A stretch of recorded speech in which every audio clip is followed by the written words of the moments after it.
Hi! In front of me is HUAWEI P30 Pro, and today I would like to show you how you can add screen lock on this device. First of all, go into settings. Now you need to scroll down, select biometrics and password, tap on lock screen password over here and click on change unlock method. Then select one of the login methods and click at the chosen one. When you're done, enter it and repeat it. Then click done at the bottom right corner.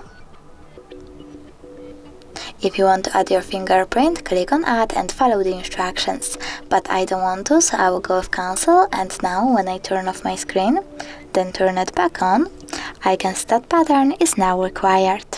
Thanks so much for watching. If you enjoyed this video, leave a like, comment and subscribe. Bye!